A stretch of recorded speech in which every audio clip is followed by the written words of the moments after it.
el tema que yo les quiero abordar es en relación específicamente sobre si la migración es un derecho humano y a dónde se encuentra fundamentado ese derecho humano a emigrar.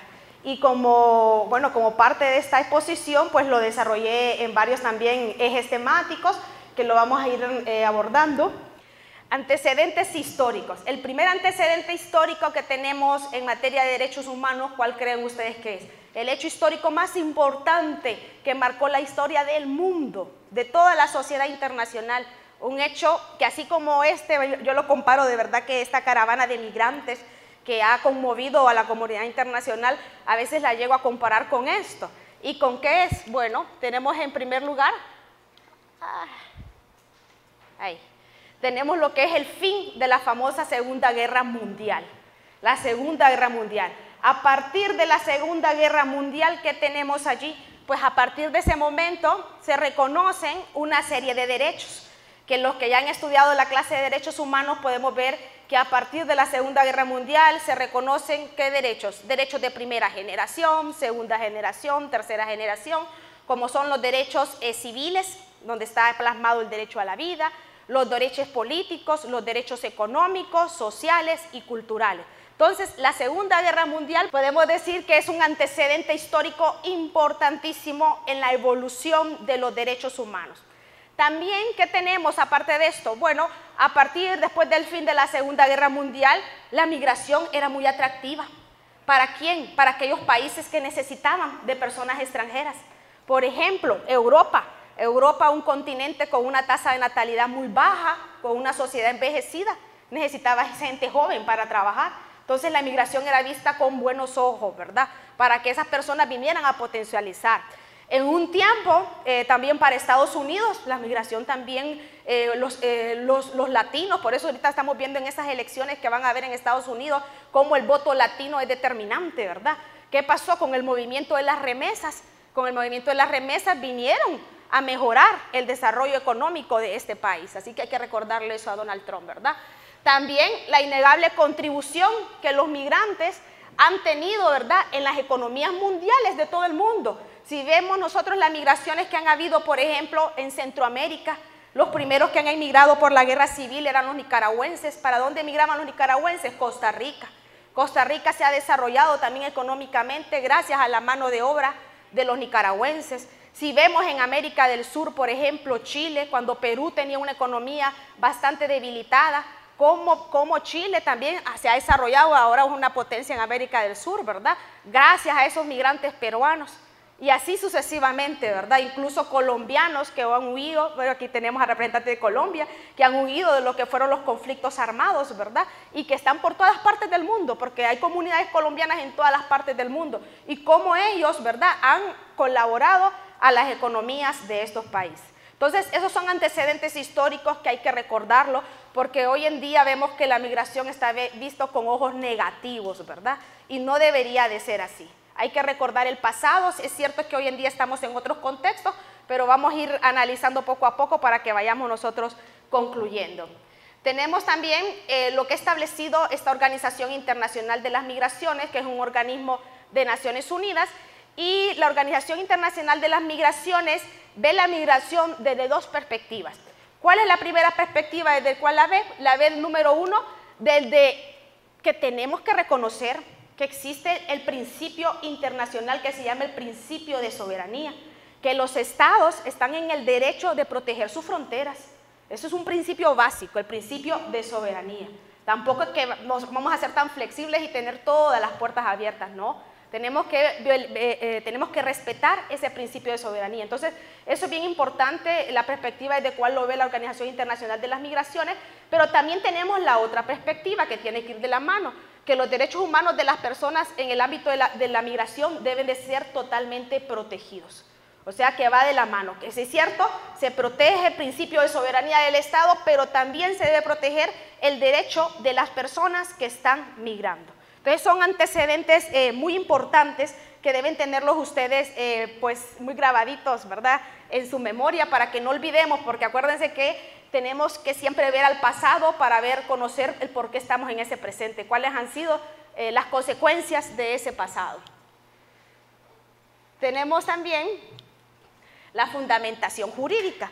Y en la fundamentación jurídica tenemos en primer lugar lo que surge después de la Segunda Guerra Mundial. Saben que con el fin de la Segunda Guerra Mundial se crea la primera organización internacional, que es la ONU, en 1945. A partir de la creación de la ONU que tenemos, bueno, se emite lo que es la Declaración Universal de los Derechos Humanos.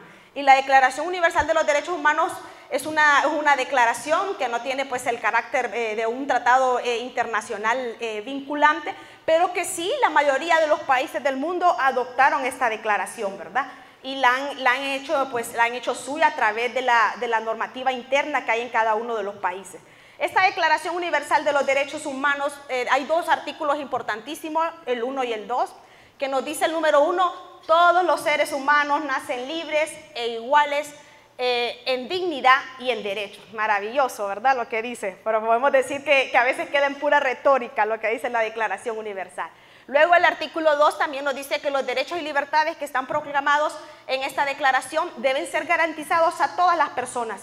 Solo por el hecho de ser seres humanos se nos tienen que garantizar sin distinción de sexo, de raza, de ideología, de afinidad política, etc. Entonces, tenemos que ese primer instrumento jurídico en el cual se reconoce jurídicamente el derecho, ¿verdad?, de las personas, es la Declaración Universal de los Derechos Humanos. Luego, tenemos también, bueno, el Pacto Internacional sobre Derechos Económicos, Sociales y Culturales. Aquí hace un poco de referencia al derecho de emigrar, ¿verdad? ¿Y a dónde lo establece? Pues el artículo 12 nos dice que el derecho a salir de cualquier país, que las personas tenemos derecho a salir de cualquier país y de regresar al propio país. Tenemos derecho de ir y venir. Lo establece el artículo 12, ¿verdad? De lo que es el Pacto Internacional de Derechos Económicos, Sociales y Culturales. Y el artículo 13, que es muy interesante, porque esto es lo que hacen la mayoría de los estados, ¿verdad?, que son receptores de personas migrantes, es con relación a las debidas garantías procesales relativas a la expulsión, ¿verdad?, de personas migrantes o de extranjeros. Que a una persona que se le debe expulsar de un país, a esa persona se le deben garantizar, ¿verdad?, todo lo que son todos los procesos debidamente judiciales. Entonces, eso está plasmado en este pacto. Y un rol bien importante que nosotros ahorita lo pudimos evidenciar, ¿verdad?, a través de la caravana de migrantes, es el tema el rol que deben cumplir los consulados. Y tenemos ahí también otro fundamento jurídico, que es la Convención de Viena sobre Relaciones Consulares. ¿Cuál es el rol que deben tener los cónsules? Los cónsules deben de proteger a esas personas migrantes que están en tránsito por ese país, darles la asistencia, bueno, no solo humanitaria también, sino que asistencia jurídica. Entonces tienen un rol bastante relevante los cónsules. Esta convención es de suma importancia para los migrantes, ya que determina la obligación, es obligatoriedad, no es que si el cónsul quiere salir o no quiere ir a ayudar, es obligatoriedad. Tiene la obligación los cónsules de brindar apoyo y protección a sus nacionales en el extranjero. Por eso, acuérdense que un derecho humano es que también, que a donde vayamos, nosotros vamos con nuestros derechos humanos y que esos derechos humanos deben de estar protegidos, ¿verdad? Y que por eso la soberanía de un Estado no radica solo en su territorio. La soberanía de un Estado va más allá de su territorio. ¿Por qué? En este ámbito, en el ámbito de la protección nacional de los extranjeros, ¿verdad?, de los nacionales en otro Estado. Entonces, por eso los cónsules tienen ese rol relevante. Tenemos también dentro de la fundamentación jurídica lo que es la Convención sobre el Estatuto de Refugiados. Esta Convención sobre el Estatuto de Refugiados, pues ya el abogado Argueta nos habló un poco, pero esta convención es bastante interesante, ¿verdad? Fue adoptada en 1951, es uno de los instrumentos que ha tenido mayores ratificaciones. Lo que hace es establecer la protección internacional de aquellas personas que por ciertos motivos huyen, ¿verdad?, de su país en condición de refugio. Tiene que haber un análisis de por qué esta persona está huyendo. En el caso de Honduras, hay países que nos han otorgado ya condición de refugio. Uno de ellos con conocimiento de causa ha sido Costa Rica. ¿Y por qué a muchos hondureños le ha dado la condición de refugiado? Bueno, porque acuérdense que en Honduras tenemos ese problema de lo que es el crimen organizado, y en el cual las personas han sido víctimas de extorsión y para poder salvaguardar su vida han solicitado refugio en otros países, ¿verdad? Entonces, esto lo hacen amparado en esta convención. Y también lo importante de esta convención es donde se aplica el principio de no devolución, es decir, de no devolver a esa persona. Porque ¿qué pasa si la devolvemos? Si en su país las maras lo tienen amenazado que lo van a matar y lo devolvemos, se muere. Entonces violentamos el derecho a la vida a esas personas. Entonces por eso se aplica lo que es el principio de no devolución en el Estatuto de Refugiados, que les quede claro que ahí se encuentra debidamente fundamentado. Tenemos también, la Convención de la ONU para la protección de los trabajadores migrantes y su familia. Wow, diría, ahí está el instrumento jurídico a favor de los migrantes, podríamos pensar, ¿no? Pero ¿y qué creen? ¿Creen ustedes de esta convención? Leámoslo bien como dice, Convención de la ONU para la protección de los derechos de los trabajadores migrantes y su familia. Que el que se va, ¿verdad? La persona que migra de un país por mejores condiciones laborales junto a su familia, lo regula ese tratado internacional. Pero ¿qué pasa? Bueno, es el único instrumento convencional específico para los derechos de los migrantes. Es el único que existe. No tenemos ninguna regulación específica a favor de los migrantes. Todo lo anterior podemos decir que se manifiesta de una manera implícita, pero una convención específica, creo que llegó el momento que todo el mundo, ¿verdad? Que todas las academias de América Latina o de Europa, de África y Asia, nos unamos a trabajar en este tema. Como que ha llegado ya el momento, ¿verdad? Después con la caravana de inmigrantes hemos tocado fondo y es el momento de comenzar a trabajar en esto. También teníamos, en relación a esta Convención de los Derechos de los Migrantes, el tema, un tema de ratificación. Ustedes saben que para que estas convenciones realmente tengan lo que es fuerza jurídica, tienen que ser ratificados. ¿Y quiénes lo han ratificado? Pues lo ha ratificado Honduras, Colombia, Guatemala, México, y es decir, que lo han ratificado los países que somos, ¿qué? Emisores de migrantes, y no los países que son receptores. ¿Quién no ha firmado ese tratado internacional? No lo ha firmado, por ejemplo, Estados Unidos. No lo ha firmado Canadá, aunque con Canadá tenemos un tratado bilateral en materia laboral, ¿verdad? No lo ha firmado tampoco Francia, que también es un país que recibe, que es bastante receptor de migrantes, tampoco España y mucho menos Inglaterra. Entonces, ¿qué pasa? Los países no se quieren comprometer. Entonces, no han firmado este tratado de familias y personas migrantes. Y bueno, solo regula, algo bien importante de esta convención, que es el único que hace mención a los migrantes, es que solo regula la migración legal de aquellas personas que salgan desde nuestro país con un permiso de trabajo. Solamente eso es lo que regula. Ajá, pero ¿dónde queda la regulación de los migrantes indocumentados, como se les dice? Que no llevan documentación. Podemos decir que estamos en el limbo. No tenemos específicamente una normativa jurídica internacional que hable a favor de ellos, que proteja, porque todo lo que vamos a ver cuando veamos, me imagino más adelante, el derecho del trabajo, el derecho a la educación, vamos a ver aquí un poco de jurisprudencia sobre esto también. Eso se encuentra plasmado en los pactos que han surgido en el seno de Naciones Unidas. Por eso les digo, jóvenes, es el momento que desde la academia, que sabemos que Honduras puede ser a raíz de este problema, quien presente una iniciativa y la hagamos llegar a Naciones Unidas. Bueno, tiene que pasar por el consenso de todos los países miembros de Naciones Unidas, para que comencemos a trabajar un nuevo tratado internacional o un tratado internacional que proteja los derechos de los migrantes. Tenemos, también en el sistema interamericano, que es el que nosotros más estudiamos, ¿verdad? Porque es el que tenemos competencia, vemos lo que establece la Convención Americana de los Derechos Humanos, y en el artículo 22 nos habla del derecho de circulación y de residencia. Dice que toda persona tiene derecho a salir libremente de cualquier país, inclusive del propio, por eso el emigrar es un derecho humano. El ejercicio de los derechos anteriores no puede ser restringido, no nos los pueden restringir, excepto, ¿verdad?, en caso de que exista una orden judicial, que esa persona no puede pasar porque tenga una alerta, ¿verdad?, migratoria, para salvaguardar la seguridad nacional de un país, la moral, el orden público, ¿verdad? Pero no tienen que haber violaciones a los derechos humanos. Entonces, ya la Convención Americana, también en su artículo 22, nos da esa vía libre, ¿verdad?, sobre ese derecho que tenemos de salir del país. Y tenemos también la Declaración Americana de los Derechos del Hombre. Aquí pues es bien interesante porque aquí también nos estipula lo que es el derecho al asilo que tienen las personas de que por motivos de carácter político, una persona que es perseguida políticamente en su país puede solicitar en otro país lo que es el derecho al asilo, ¿verdad? Bueno, Honduras, y aquí en la Universidad Nacional Autónoma de Honduras, ya tenemos muchos casos de estudiantes que pertenecían al movimiento estudiantil MEU que están asilados políticamente en otros países. Ahí me los encuentro por Facebook, la mayoría pidieron asilo en España, ¿verdad? Y me da mucha alegría, otros están por Noruega. Y eso pues es importante. Ese asilo político se les concede porque se consideran pues que su vida está en riesgo por problemas políticos, ¿verdad? Entonces tenemos esos casos. Luego, para ilustrarlos un poco con la jurisprudencia internacional, pues vamos a iniciar analizando lo que es la jurisprudencia internacional, pero en el sistema interamericano, ¿verdad?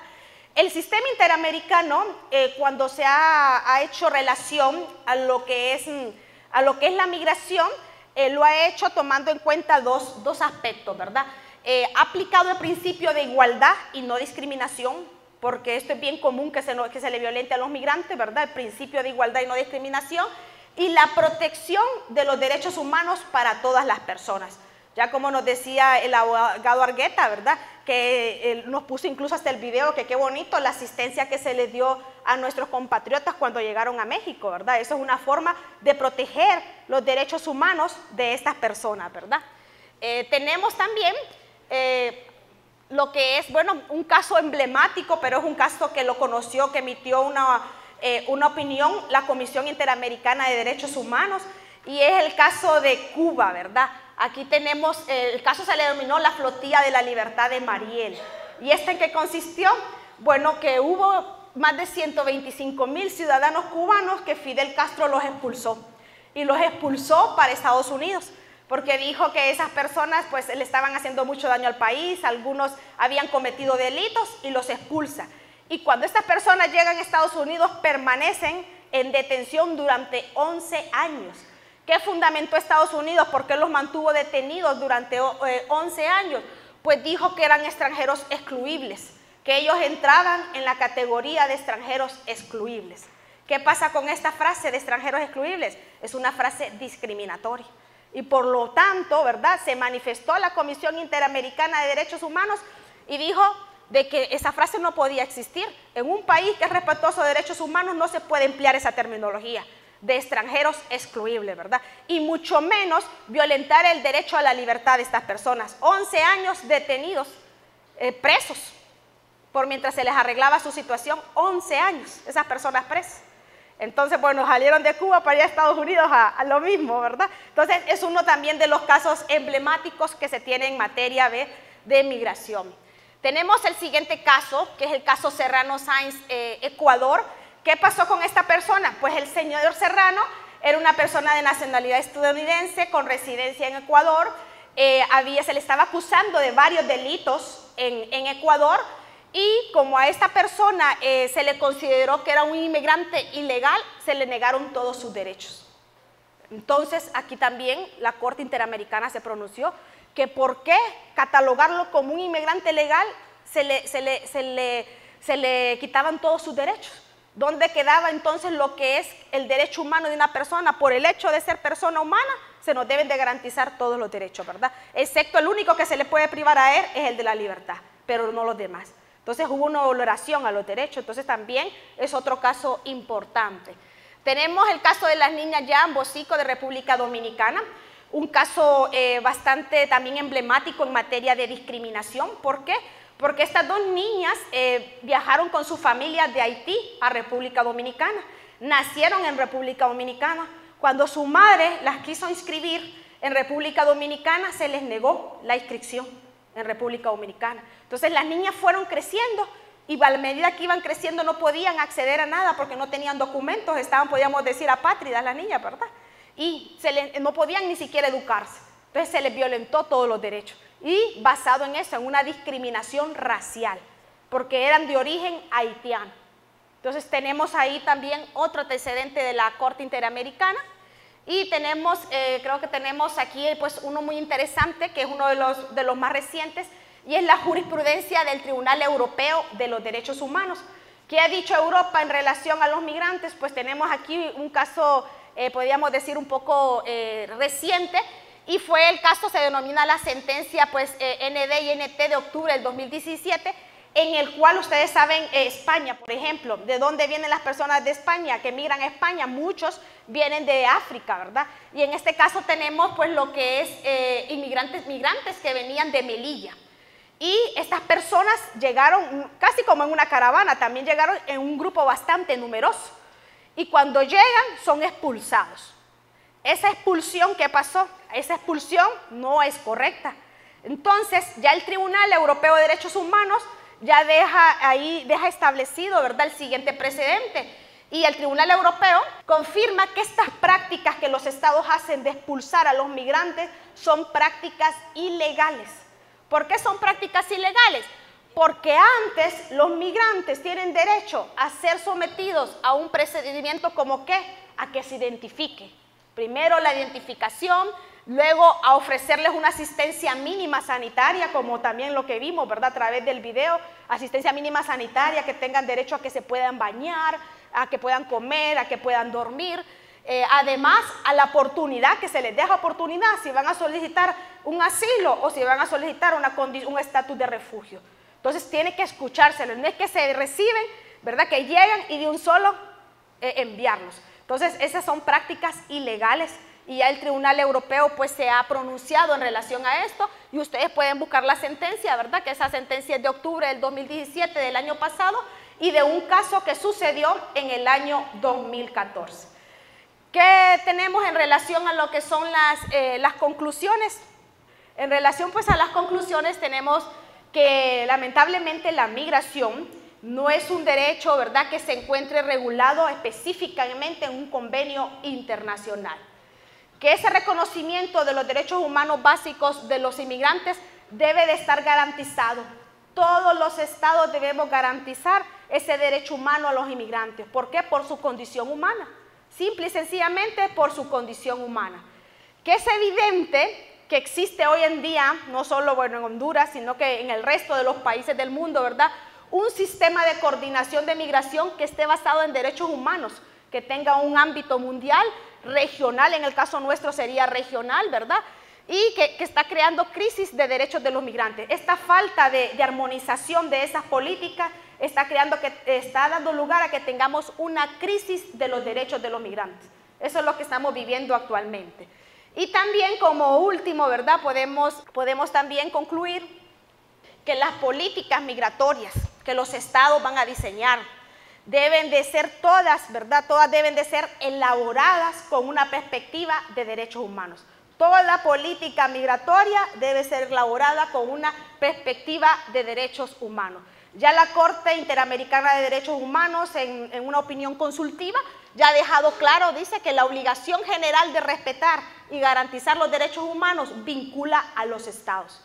El respeto a los derechos humanos es una norma imperativa del derecho internacional, porque muchos aquí pensarán, ay, pero Estados Unidos no firma ningún tratado internacional. Sí, no lo firma, pero es un estado, y como estado tiene la obligación de respetar normas imperativas. ¿Qué son normas imperativas? Normas obligatorias para todos los estados. Así como seres humanos tenemos la obligación de respetar, ¿verdad?, a los demás, también en los estados tienen esa obligación. Ya diferentes son aquellas normas que contraen con otros estados, a esas se le llaman ya normas de jus cogens, ¿verdad?, que son que firman entre 2 estados o 3 estados. Pero las normas imperativas son obligatorias para todos los estados. Desde el momento que existe un estado, debe de respetar los derechos humanos. Bueno, esta ha sido mi exposición. Todavía hay un universo por conocer para que puedan seguir buscando más información sobre jurisprudencia. Solo quise traerles algunos casos emblemáticos y el trabajo, el resto, pues lo haremos nosotros aquí. Gracias.